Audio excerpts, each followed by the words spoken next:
Okay, well, welcome everyone. I'm Annalise Riles. I'm the Executive Director of the Roberta Buffett Institute for Global Affairs and Associate Provost for Global Affairs here at Northwestern. And thank you so much for being here today, whether live or joining us via Zoom.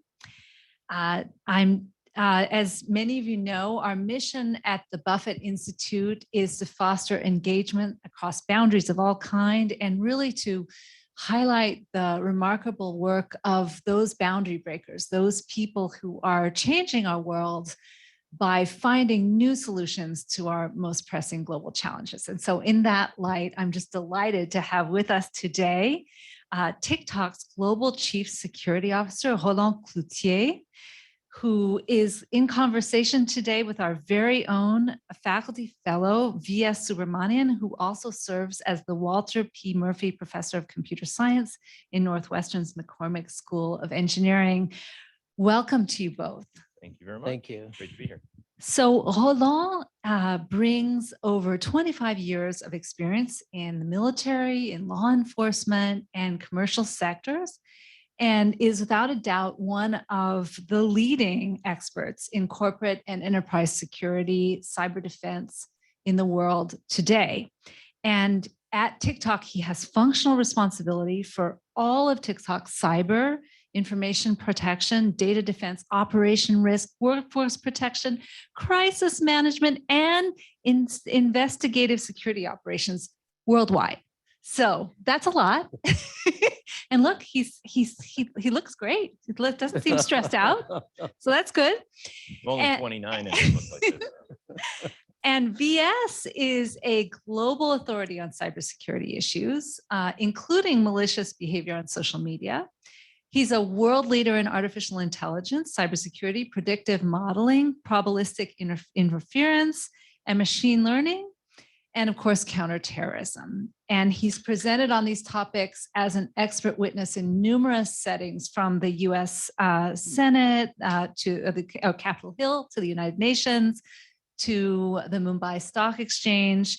And of course, his work has appeared in all kinds of scientific journals like Nature, but also many of our policy arena publications like The Economist and the Wall Street Journal. So VS, we're just so pleased to have you here today as well. Thrilled to be here. So, so to our audience, we will open the discussion up for questions after a little bit of an exchange between our guests. For those of you who are joining on Zoom, please put your questions in the chat box and the Q&A box, I guess, in the bottom of the screen, and we will collect those and bring those to the floor. And for those of you in the live audience, there will be a mic circulating, so just raise your hand when we get to that state, and we'll come to you with a mic. All right, so let's get started. So Roland, let's start with you. So first of all, help us to understand your role at TikTok. It just seems so broad and encompassing of so many things globally. So what are your main priorities and how do you do all this? Give us a little background. So I get to protect the world one TikTok at a time. Just kidding. Yeah, it's interesting. I mean, the world of cybersecurity has really changed. We don't even call it cyber anymore. We call it business operations protection, because if you think about what it takes to run a global multinational organization and protect the go-to-market, there's a lot of pieces to that. And when you're at a company where security, privacy, and protection is the paramount of the entirety of the organization, it just ratchets it up a little bit. So all of the programs that we implement are business changing, and we have to keep ahead of that. So if you think about a new tool or new technology or a new market we want to go to, a new app that connects in, all of those things have to go through a rigorous security program, and it's our responsibility to be able to create that and to create an environment. I mean, most people, just curious, how many people have been on TikTok? Just got to know your crowd, right? Okay, cool. It is just a fun place, right? It's made for self-expression, for people to be, joyful and do what, kind of their own thing. And so we have to protect that business model, because that is TikTok. So to ensure that people our community feels comfortable doing that, feels protected. We put an awful lot of effort on platform, off platform, in our infrastructure to make sure that happens. So give us a sense of what your day looks like yesterday. What did you do? What kind of experts do you interact with? What kind of expertise, what kind of people are on your team? What kinds of problems are coming to you? Just what's it like to be, hold on. It's busy. Your day, may start with, the, European Fusion Center, getting a briefing and update what happened overnight while I was sleeping, and to understand what critical operations are ongoing. I'll go through risk management operations meetings, sit down with the cyber teams, understand what their focus is. Monday is a big day for us because we look at the kind of forward facing of the entirety of the week. It may include meeting with partners that do really interesting work for us to keep the platform safe and understand our independent testing. So for instance, it's important that we have a large organization that's focused on by design development of our technology, of security management of controls, of our monitoring and our critical incident response centers. But we also have to have third parties externally test our technology to ensure that it is as protected as possible. So yesterday I met with organizations that do that for us. So every day is a little bit different, and it really depends what's happening around the world. I think the world moves at incredible speed, and TikTok has to move at the speed of culture, right? And that is what our platform does. So whether it's an event going on in any independent part of the world, or some really cool stuff, like you look at the Ed Sheeran concert on platform, we had a plan for that. The NFL live broadcasting, major events like that, our team is integrated into that partner ecosystem to ensure that we can protect that programming on platform. So a lot of different things on a daily basis. Very interesting. Interoperability in a way. So, VS, so a lot of your research actually focuses on malicious behavior on social media. So, could you tell us a little bit about how important this issue of malicious behavior on social media is from a national security perspective, and also a little bit, what are the main challenges as you see them in that space? So thank you, Annalise, and welcome everybody. So social media, so everybody here knows what happened in the 2016 election. Everybody has seen all kinds of deep fakes. And what we're going to see over the next few years and possibly longer are far more sophisticated, coordinated campaigns. So let me say a little bit about deep fakes, influence operations on social media and more. We studied deep fakes, election fraud using influence operations going back to 2014. We looked at the Indian election of 2014, looked at what differentiated bots from non-bots, normal human users, expressing their legitimate opinion. And the differences were quite striking. So to give you an example, smart bots didn't really try to do the kind of thing that the Russians tried to do in the last few weeks, such as create a deep fake of Vladimir Zelensky telling his troops to lay down their arms. That's not a really, really smart video to produce because it's likely to be examined and scrutinized by millions of people around the world and quickly uncovered as fake. So smart bot developers try to do things differently. They say, well, we want to move the needle a lot, or as much as we can, but we want to do it without being uncovered and discovered. We'd like to create a lot of bots that each move the needle a little bit. Okay, so think of it as an operation at a micro scale, except you've got millions and millions of these entities doing that. And combined with this is the notion of a deep fake. I don't know how many of you, everybody's probably heard of the word deep fake. Tell us what it means. Okay, so what it means is the following. You all know what a fake is. A fake Picasso, a fake handbag, everybody knows what those things are. But a deep fake, what it tries to do is to say, well, let me give you an application of a deep fake and explain it with that.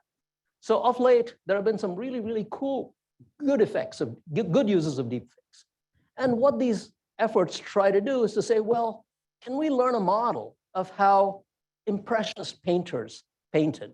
Okay, so think of it as almost a piece of computer code that is trying to figure out some mathematical description of what it means to be an impressionist piece of art. And the question after that is, if you've really figured out this piece of code right, then you should be able to create impressionist pieces of art that nobody was able to do before. And so you should be able to do something like take a picture of all of you in this room and create a rendering of it as though it was by an impressionist master.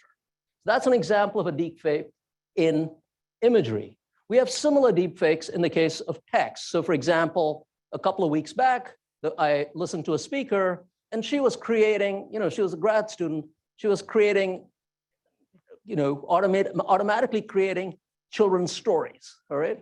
That struck me as pretty cool. It's not, huge piece of text, requires a lot of imagination. I don't think I could be a good children's author, but if a program can produce some cool stuff, maybe it'll help a genuine author, somebody who really writes kids' books, get some ideas that they didn't have before. So that's what a deepfake is. And the idea is that it's generated by a program that plays against itself. You've got a program that takes an image and that basically trains on a lot of images. It generates fakes, but then it has another program as part of it, which tries to figure out whether that's real or not. And if it can figure out that that other program, that image is real, then it feeds back to the generating program that then generates more. And this process continues until the so-called second program, the discriminator, cannot figure out if the images it's seeing were really painted by an old master's artist or by this, or is completely fake. So that's why they're so good. They're getting better. They're very good in the case of images, not as good in the case of video and audio just yet, but getting better. And in the case of text, they've made a lot of progress. Still, remains, there still is much work to be done. So that's the cool part about deepfakes. The bad part, of course, is that malicious actors take this and say, hey, can I put words in your mouth? Can I have somebody say something that they never said? Can I generate, so one of the most notorious uses of deepfakes was to generate, nude images, primarily of women, okay, from fully clothed, photographs of them that are there everywhere. And so those are kind of horrible applications that people have developed, and which, is why deepfakes, rightly so in some cases, have got such a bad reputation. So lots to be worried about. At the same time, there are a lot of cool things with it as well, which is what we see in much of technology. So from a national security perspective, you worry about deepfakes attributing, videos of Biden saying something, or a president or prime minister of some other country saying something. Very interesting and frightening. Okay, so then let's talk about the current conflict in Ukraine a little bit. So hold on. So the New Yorker magazine said last month that we're witnessing, quote, the world's first TikTok war. And by that, I think they mean that so much of what's happening is being recorded and witnessed through the platform, which is really exciting. I imagine that from a cybersecurity point of view, that's kind of a big responsibility. So following on VS's comment about deepfakes, how are you addressing this on the platform? Yeah, and we can talk about Ukraine, we can talk about the U.S. elections or the Brazilian elections. We can talk about the Olympics. We can talk about just about anything that's going on in the world at any given time, because I think it's important to understand, when our focus is on the trust and safety of the platform, it's ubiquitous across any geo, across any place our platform operates. First and foremost, I think what VS said is really important, is understanding the problem.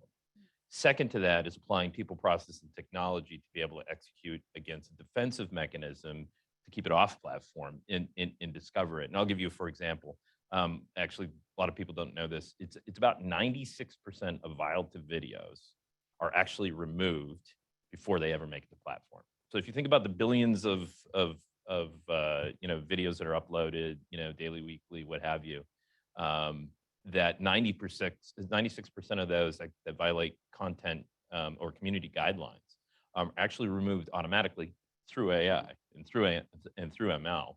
And whether that's looking at video, whether that's looking at text or listening to audio in multiple languages around the globe, it's an important point is first you have to clear the decks of all this stuff so you can really go focus on the bad things.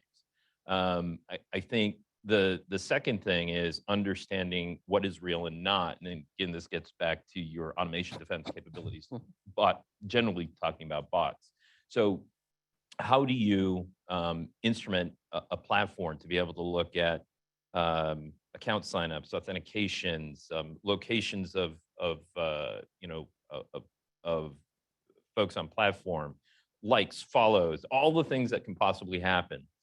That just doesn't magically happen. That is through deep machine learning capabilities to understand what a normal person can or cannot do, what a normal influx, for instance, and there's thousands of these, but if something goes viral in 17 minutes on platform, that's probably not right?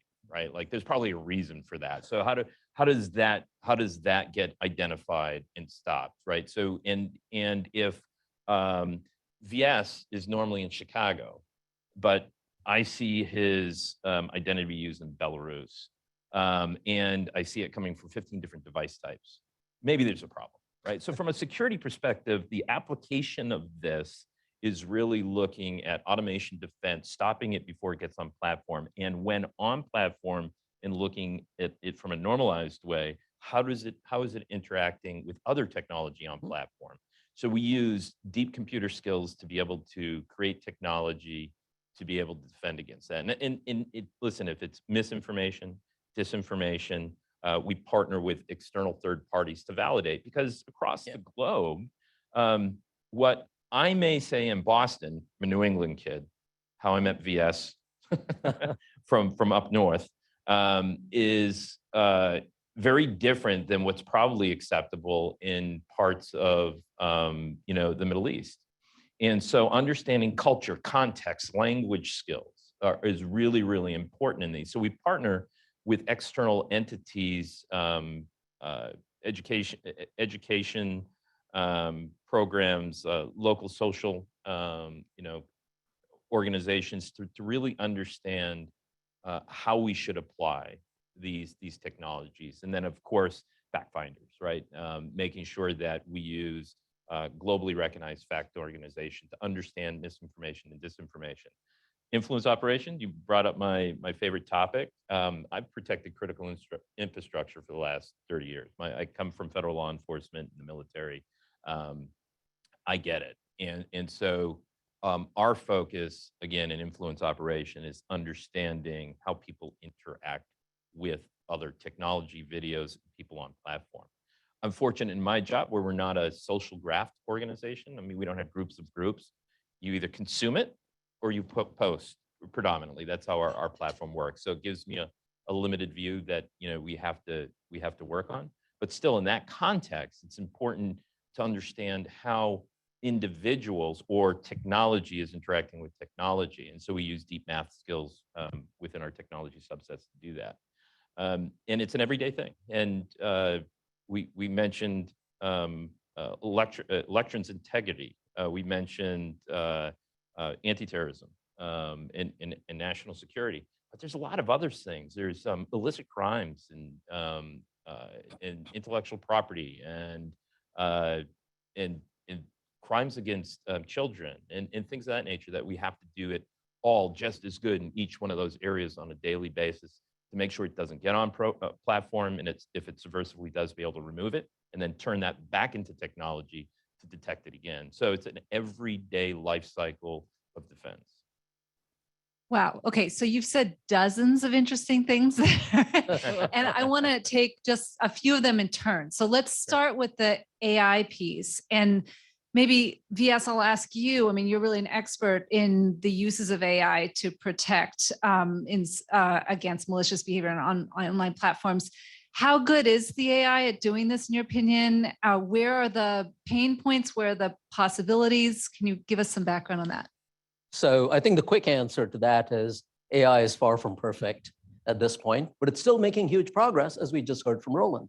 They're getting rid of 96% of the videos right at that stage using AI. So let's see, how this actually tends to work. So there are cases where you can look at a computational artifact. By a computational artifact, I mean, a video clip or an audio clip or a piece of text and say, okay, this is clearly bad stuff and should be blocked. And then there's also a large body of stuff where you can build an algorithm that'll look at it and say, that's clearly okay, and we're going to let it through. It's the part that's in the middle that is problematic. And what organizations would like to do is to, at least, I worked with a newspaper some years back, which was managing and moderating comments on their discussion platform. So think, news article published on the web.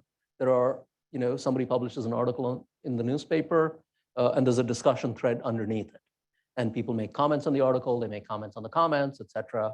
And newspapers didn't really like comments that were obnoxious and trolling comments, both for, because that's the right position to take and, want some civil discourse, but at the same time, they wanted to keep people on the platform so that they could show them ads. So it's their bottom line if there are lots of trolls operating there.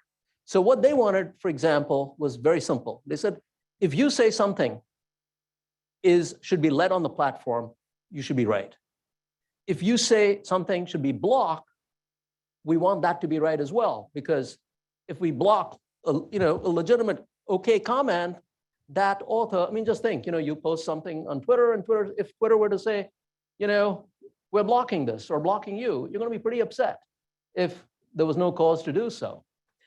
So but then there's this thing in the middle where you don't say, oops, I can't say anything about this kind of content. And so what companies are trying to do is to keep their false positive rate low, their false negative rate low, but at the same time, they want to make this middle as small as possible so they don't have to incur the delays in sending it to content moderators. They don't have to incur the cost, et cetera. So it's a balancing game, and companies are working very, very hard to get that done. It's not easy. I'm going to give an example, which I think I didn't get it from Roland, but the kind of thing that's going to make life really hard for Roland as chief security officer for TikTok are cases like, some years back, ISIS, as you know, operates through a set of almost like a franchise operation, and so they were putting out videos on how to behead people because a normal human doesn't know how to do that. Pretty gory, but they were doing it by showing how to cut a melon, all right? Now, I can imagine legitimate YouTube videos or TikTok videos on how to gut a fish if you're, a chef or aspiring chef, but that has many other insidious potential implications. And so it's really, really hard to think of how analogies like this can be detected by an automated program. I wouldn't know how to do it. I'm an AI guy. And, so there are some big challenges out there, some huge limitations, but at the same time, there's a lot of help that AI can provide, but it can't do everything. So actually on that, Roland, so it sounds like the example VS just gave us, that as dreadful as it is kind of an example of a cat and mouse game where they're using the melon precisely because they think it's going to evade the AI framework, right? So, and when I listen to you talk about how complex this is, it sounds like you're constantly having to innovate because the other side is innovating. So how does that, tell us a little bit about how that works? Yeah, I listen, the world isn't static. People aren't static, right? The problems aren't static. People will, I'll use like Chicago PD, like the gangs that were there 5 years ago or 10 years ago are very different than the gangs that are in town this month, this year, and the gang symbols are different, right? So part of this is a technology issue. Part of it is an intelligence issue, right? When I left government years ago, I never thought that one of the largest parts of my organization would be over-the-horizon threat analysis teams, working with experts in violent extremism and crimes against children and people in all these different areas. But it's kind of how the world works. So the use of partners in this area to identify how these things work and introduce that information into the technology stream so we can continually update it and identify it. I think those are the important things. and have really good training and technology for those things that fall in the middle, as VS would say. Our partners over in the trust and safety do yeoman's work on a daily basis. It's really amazing to watch these professionals across the globe understand what they're looking for and how they're looking for it. It's as important for the feedback loop, which is another important of our machine learning and our AI, of how we get new confirmed data back into that cycle so we can quickly protect against it. We like to call it moving the cheese, right? Like we understand where the threat's coming from, what the threat is, and then be able to move our controls into the right capability to defend against that. So, I mean, that's where the rubber hits the road, right? That's the difference between creating technology and operating technology. So our focus is we have the most amazing engineers in the world across the globe that design these things very quickly and at the speed that the platform operates on. But we also have operational organizations that understand the impact and how to understand and interpret that at a human level and be able to introduce that back into the life cycle. Fascinating. VS, did you want to get in on that? You know, I did want to say one thing in the context of Ukraine and the things that Roland has just been talking about, the value of intelligence. For almost the entire history of intelligence, the job of an intelligence analyst or agency employee is to keep his or her mouth shut. Okay, you talk to people in your organization, and that too only to a few people. So the status, the MO of the organizations is to be quiet, all right, and say as little as possible, because every time you open your mouth, you might reveal valuable intelligence, or you might give away information about assets, methods that your organization might use.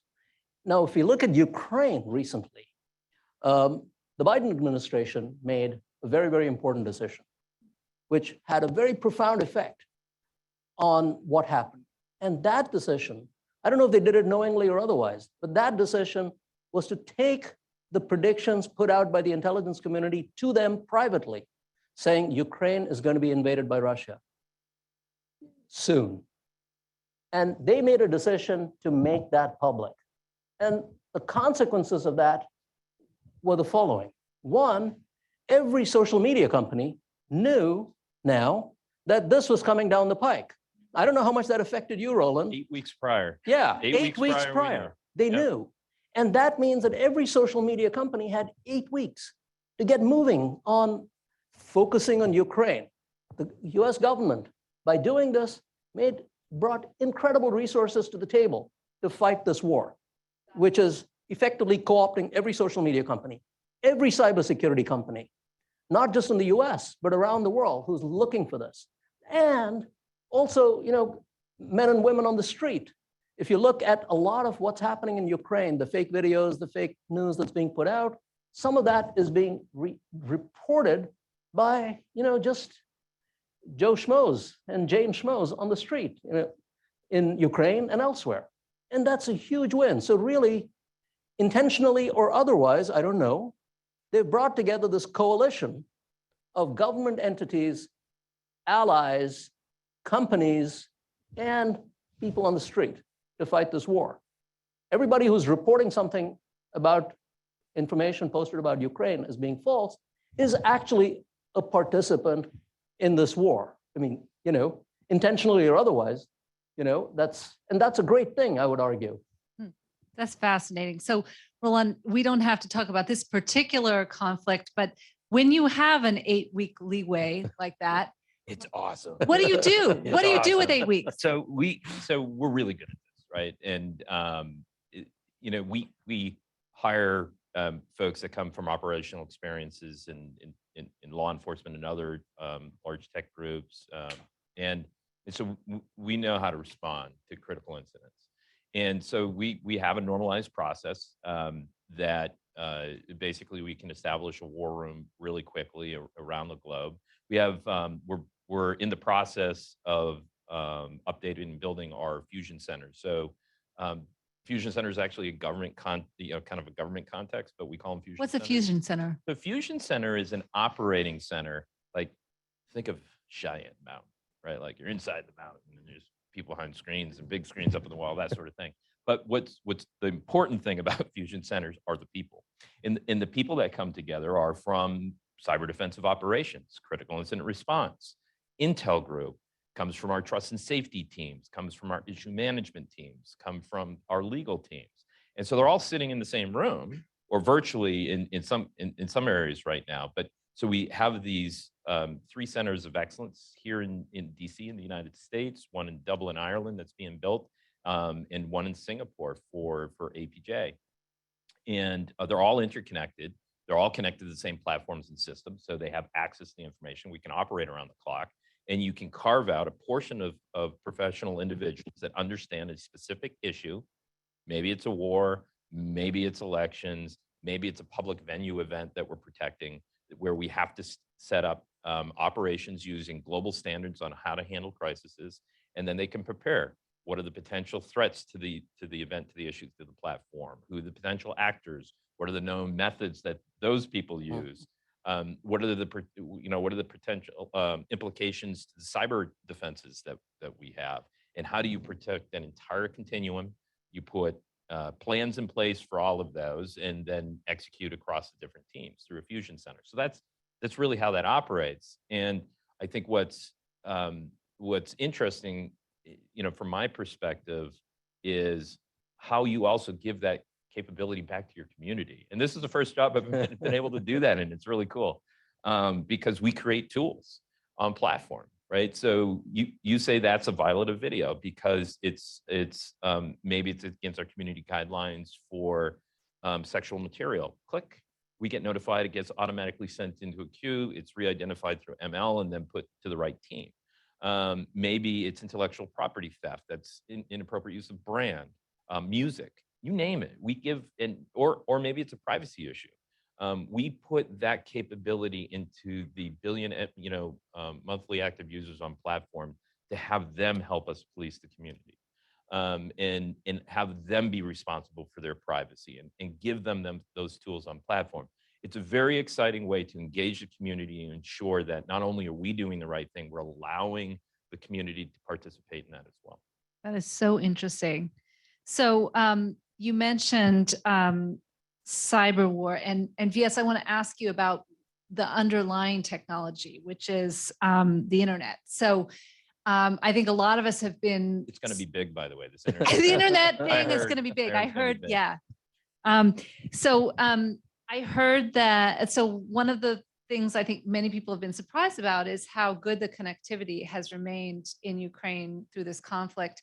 Do you have any thoughts about that? Why have the Ukrainians been so successful in keeping the lights on the internet? Well, a number of reasons. One is, as I just mentioned, they had ample warning. Every cybersecurity company in the world expected that this war was coming and that the Russians would target Ukrainian cyberspace. So every company in the world knew about this. And I want to emphasize that even if these companies were not explicitly working in Ukraine, they were geared up for it. And that's a huge deal. As an example, attacks are often discovered by companies or organizations that have nothing to do with the organization that's targeted. So there are famous attacks like this. So Stuxnet, for example, was discovered by a small company in Eastern Europe, which had no work going on in Iran. There was a recent attack on the insurer Anthem, which was discovered by third parties who had nothing to do with it. So every cybersecurity company in the world was on high alert looking for this. In addition, the Ukrainians got help from unexpected sources. So there have been reports in the reputable press. I see a Medill bag here, so I'm not an investigative journalist, so I'm reporting this secondhand. But we've seen reports that the FBI was actively involved in Ukrainian defense. We don't know exactly how. We've also seen reports that the hacker group Anonymous was actively involved in defending Ukraine. And I can tell you that the Ukrainians went to a great deal of time and effort to recruit every Ukrainian IT specialist, as well as any other legitimate IT specialist who could help them protect and identify malware that might be flowing through their network. So for all these reasons, so they really harnessed as many resources as they could through this instrument. I'd like to hit on that because you hit a really good point earlier and you kind of glazed over it, but the Ukraine doesn't own the internet, even though it flows into their environment. So you got to think about the big companies, the Equinix of the world, all the other, 6 major players that own the internet. Those aren't Russian companies. And so they have that ability to see upstream and downstream really, really clearly. So when they have 8 weeks to prepare and know that the TTP or the techniques that Russian militaristic cyber operations will most probably use, they can gear up pretty quick to kill that stuff pretty quick. So I think one of the reasons we've seen is just like everything else in Ukraine, there's been a big upswell in support globally from these multinationals from around the world that quote unquote own the internet and are able to stop it as it's coming through their platforms. And they just drop it into the bit bucket and it doesn't make it to Ukraine. Fascinating. So, so Alon, I want to come back to one other thing you said a couple comments ago, which was about the way that you work with community groups and different standards in different places. And, when I hear you talk, I just, from a managerial point of view, I mean, it just seems so complicated to keep all the players moving and working in sync. But then when I think of this globally and you trying to figure out, as you said, different standards in different parts of the world as to what is acceptable and what is not, and how to operate globally, and then even legal norms being different. What's allowed in one place may actually be illegal in another and vice versa, right? How do you all think about what this means, how you do this work in a global environment? Does that make sense? Oh, well, so TikTok was really designed to be a global platform. Remember that the platform is focused on being multinational in nature. So the organization was built in the same way, and so our general counsel here has he has an amazing organization he's built within our government relations to be able to understand that. Our trust and safety partners, so my executive that's responsible for trust and safety, has built amazing global operations in many countries with tens of thousands of employees that this is their focus. So I think global is kind of the anchor of the organization in being able to create, again, ubiquitous standard platforms that we operate on instead of a platform for each country, a platform that can be managed and used in a follow the sun methodology. I think is very important to that. So it does take effort. It does take, it is a large global team that does this, but understanding how to operate in that context, to be able to partner and have this incredible trust and safety organization, that's our sole focus. And for us, my sole focus is keeping bad guys off the platform, and working with our partners in intel and law enforcement around the globe to be able to get to root cause remediation. And in the trust and safety world, their job is to understand the requirements for each geo, and they just do an amazing job. Incredible. Okay, let's open this up to questions. So if you have a question, just raise your hand or put it in the Q&A box on Zoom and bring it to me. We have one over here. Start here. Kind of just going off what you just said about TikTok trying to create, say, a more ubiquitous platform. I know now in Russia, TikTok kind of has made it so that only Russian content can be uploaded and accessed on, like, say, the Russian version of TikTok. No. And yeah, let me correct. Actually, there's just no new content in Russia. Is what happened. So there's a complete freeze. Yeah, same platform, just geo-centrated. So if anyone tries to put new content on the platform, it's not authorized. And in China, you wouldn't consider the TikTok's operations in China to be kind of more splintered? There's no such thing. TikTok doesn't operate in China. So there's TikTok operates in every country outside of China. So there's no TikTok operation. But the parent organization of TikTok has a similar company that operates in China, correct? Separate technology, separate platform, separate company. Douyin is it's different, but you could call them similar, but it's a separate infrastructure, it's separate everything. So do you think TikTok kind of going in the future would at all like preserve its ubiquitous and kind of its being one global platform rather than conforming to country laws? Say, Great question. Data sovereignty, data regionalization type. precisely. Yeah, from a privacy perspective, that's a great question. So I think the answer is the platform remains singular and ubiquitous, but how do you think about data residency, right? So so for instance, we just announced yeah,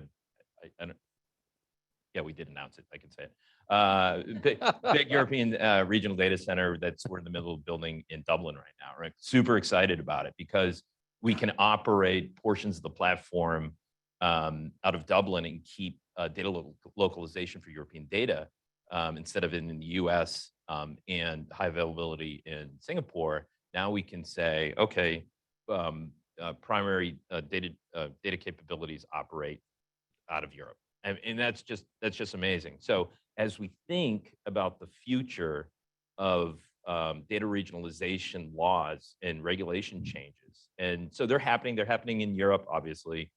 You'll see them happen in Brazil, Japan. We're starting to really prioritize where we think it's going to happen, but being able to build a regionalization concept based on what we call leaning in locally, ensuring we understand those requirements and put those protections in place.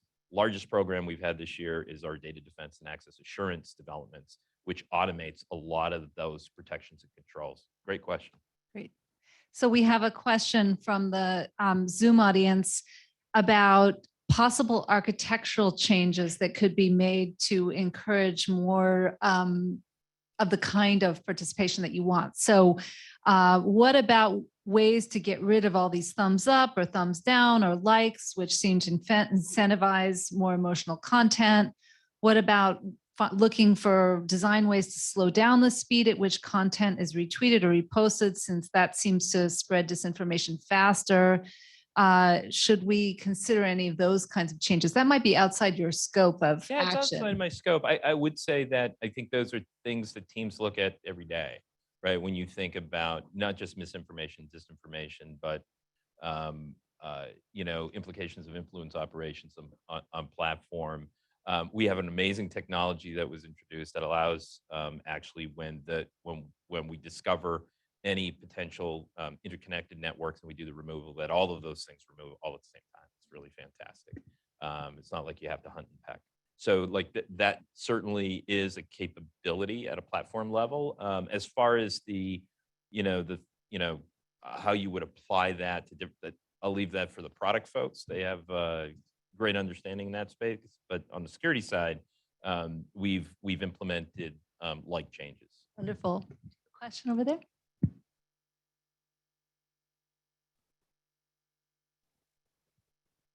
Hello. I'm a master's student in energy and sustainability. So my question is about the electric grid. As we modernize and digitize our electric grids, which is by and large a net positive, we also open up room for security vulnerabilities. I'm wondering what your thoughts are on fortifying that and making sure we don't become a subject at a larger level. Yes, you want to start that one? Yeah, I guess it's not about TikTok. So, great question. I'm going to move away from the electric grid to start with for a minute and say, I was complaining to somebody sometime back who said, well, this technology opens us up to all these kinds of attacks. And I said, well, if you go back 50 years and you told me the same thing about computers, we wouldn't have all these things we take for granted today. So it's correct that, let me give you some examples which I'm more familiar with. So over the next few years, we're going to have implantable devices which will be operating inside our bodies, all right? And they'll be communicating externally to doctors who monitor the status of our health. So think, a new artificial organ of some sort. we don't want it to, if you have one, you don't want it to fail. And if it requires that it communicate with the server somewhere else, you want it to be able to do so. So, your medical professionals, programs that analyze the results of the data being generated can tell you if something's going to happen ahead of time so that you can be protected.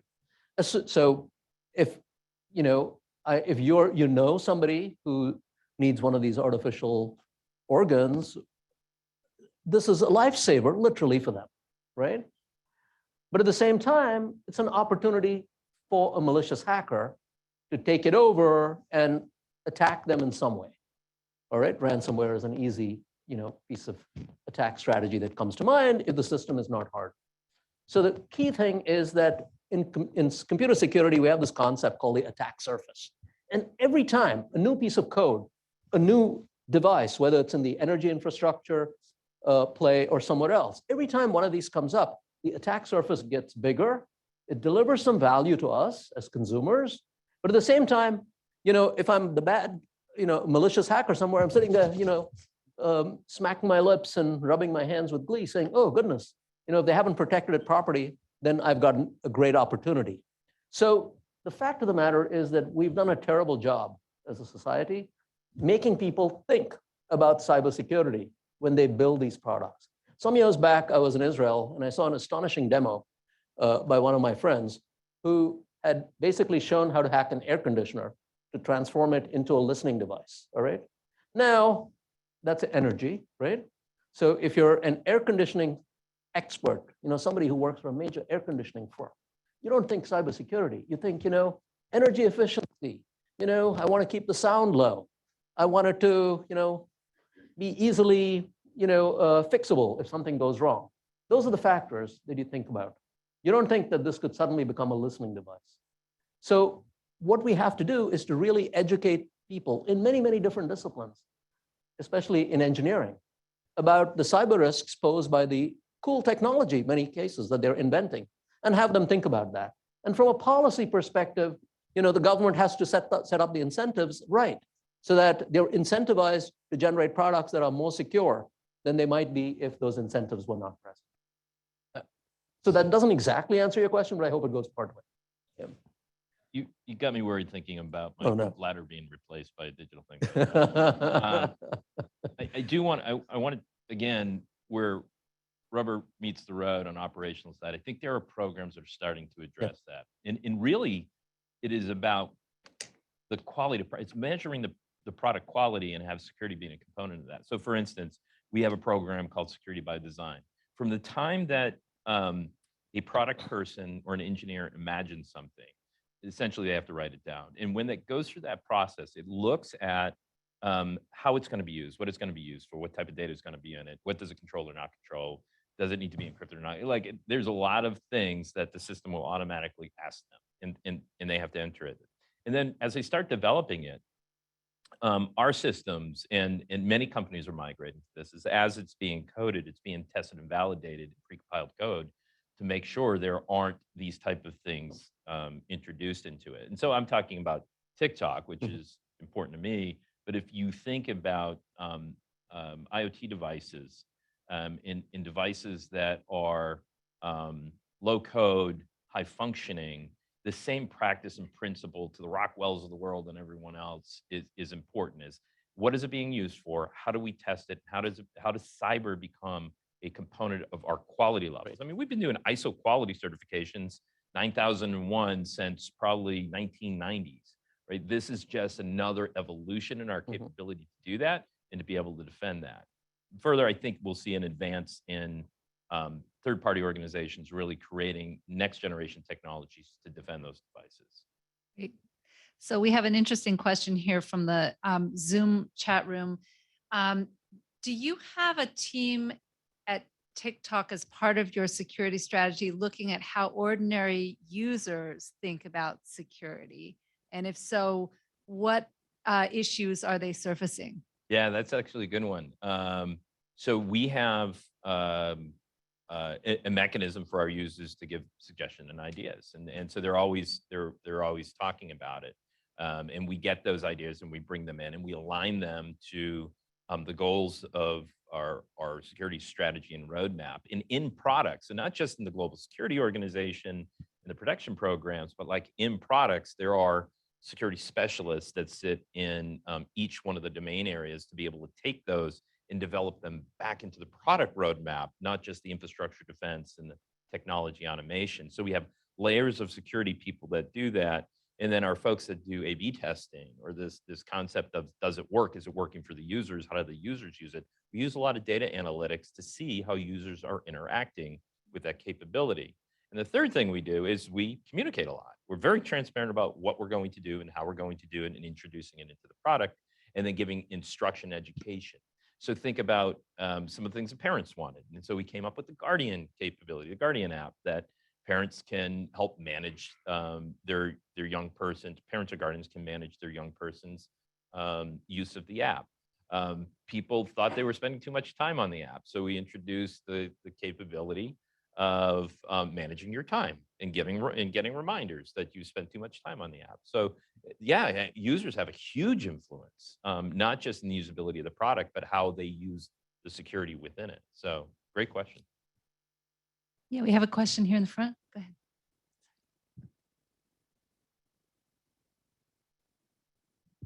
ahead. Hi. Does TikTok cooperate with other government entities or law enforcement about some of the content on its platform? Like, for example, this is one of the first TikTok wars we've seen. And if you go on, so much footage coming from different places in Ukraine. So is TikTok, I guess, cooperating about that footage with the government, with the Ukrainian government, or I guess in other cases about, like you were saying, child pornography or other things? Does TikTok cooperate with local authorities to, take this footage and sort of go after it legally? So two big parts of the question. First, we cooperate with every jurisdiction we operate in, or we wouldn't be able to operate essentially. But there are laws and privacy laws, and we have to essentially protect our end user community, our commitments. Like here in the United States, there's a lot of privacy and federal laws that say what we can do and cannot do with governmental entities. So we follow those very closely and have an actual legal group that their focus is taking that information in. Now, criminal acts of things on platform harm, people that are, potentially harmful issues. Those, we have direct connections with organizations like Europol and Interpol and law enforcement agencies around the globe. And then finally, how do we help educate law enforcement on how to use the platform and what the platform is used for, so they can understand it a little bit better. So we maintain those type of relationships as well. So it's an important part of us being a responsible company and global community member, but as well as creating that safe environment. Thank you. You're welcome. Over here.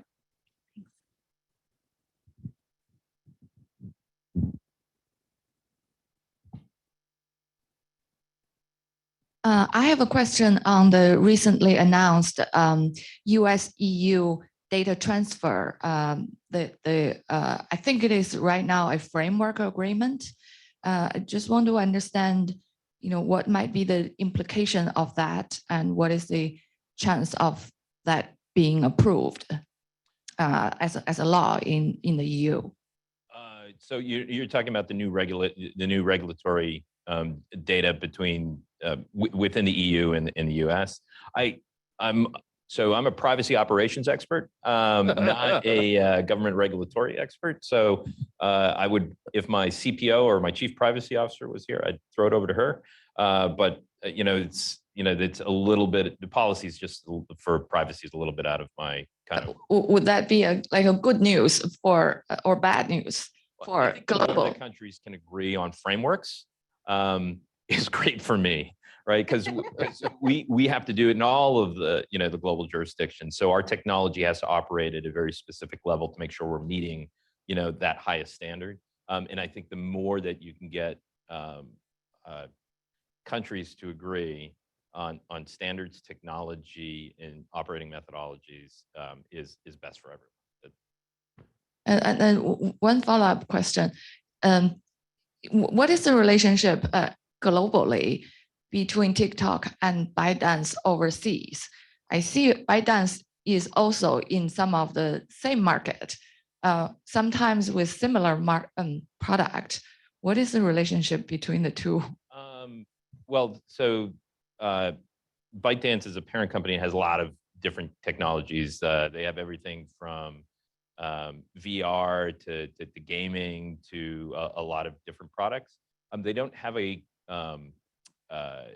competitive TikTok anywhere outside of China.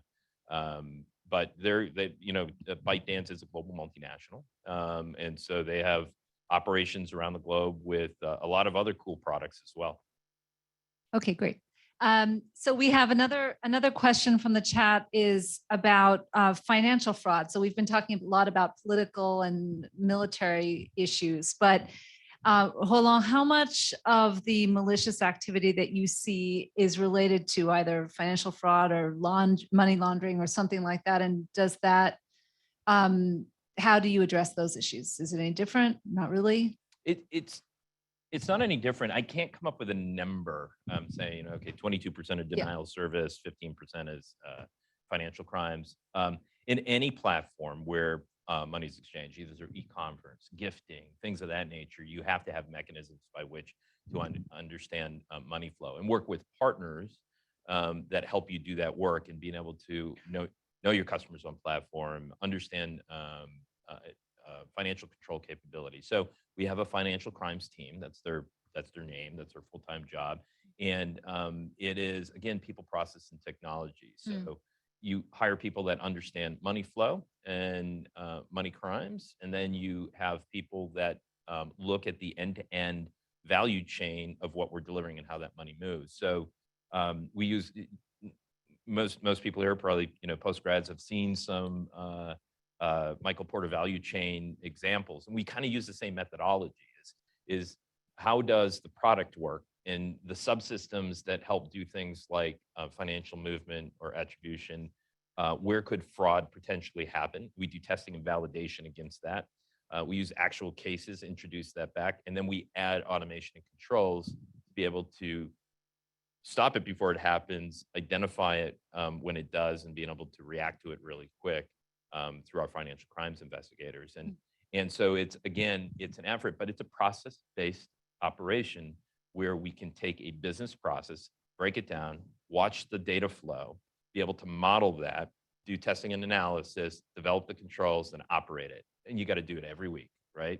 Bad guys will think of something cool and new every time. And it doesn't matter if it's or money laundering. It doesn't matter if it's, attempted ATOs or account takeovers to defraud wallets and things of that nature. They're all bad guys focusing on consumers. And so our job is to understand that consumer engagement to their money and being able to put those protections in place. So we have a full-time effort focused on that. Wow, that's really interesting. All right, so we're basically out of time, but I have a very fast fire question for each of you, just in 15 seconds or less. What's the one thing that keeps you up at night, and what should be done about it? Roland, you start. Wait, I thought I was the guest. First thing that, big thing, it's probably a bad way to look at it, but it's the unknown, right? It's the speed of change, right? So some weeks I get up and I got this. Right? I got, we got teams in the right place. We're looking at the right stuff. We got the monitoring. We can see it. And some weeks I get up and I read the tech news out of universities and I go, they created what? And so understanding how you can quickly adapt and adopt changes to your technical infrastructure defense, to your team, right? This is about people. This is about training people. This is about making sure you have the right resources in place. We were just talking about it earlier. I've just hired 200 people. I have 214 open positions right now. And it's insanity to be able to, that's against like last month's plan, right? Let alone what's coming over the horizon. So these over the horizon threats at the speed that TikTok operates is the thing that keeps me up at night. Fascinating. Yes? I'm going to sort of just start from where Roland ended, which is in cybersecurity, we're always playing a catch-up game, all right? And that's got to change. So we cannot defeat the threat if we do not get ahead of the threat. And that means we've got to do things that a lot of people feel very uncomfortable with. We've got to be able to come up with methods to predict what the next set of attacks is going to look like, what the next type of malware is going to look like, and be prepared for that ahead of time. So rather than let the bad guys generate all that, we've got to do it in advance and then figure out how to defend against it. Because if we don't, they will. Second, what do we do about it? Again, I think, I really have to say that I'm very encouraged by what's been happening in terms of the cyber response during the Ukraine war. I mean, the war is terrible, but a coalition has gathered without being forced to come together. They've gathered because of their commitment to rooting out and stopping Russia, and to doing the right thing, and to helping all these people who are stuck in this horrible situation. And that came out of the decision to make this information available to people publicly by the Biden administration, so that companies like TikTok, Microsoft, and others could prepare for what's going to happen well ahead of time. And the coalitions that occurred did not occur through regulation. I mean, there's no regulation that could foresee an informal collaboration, or at least working towards the same goal, between the hacker group Anonymous and the FBI, both of whom were defending Ukraine's networks, both of whom were helping root out some of the problems.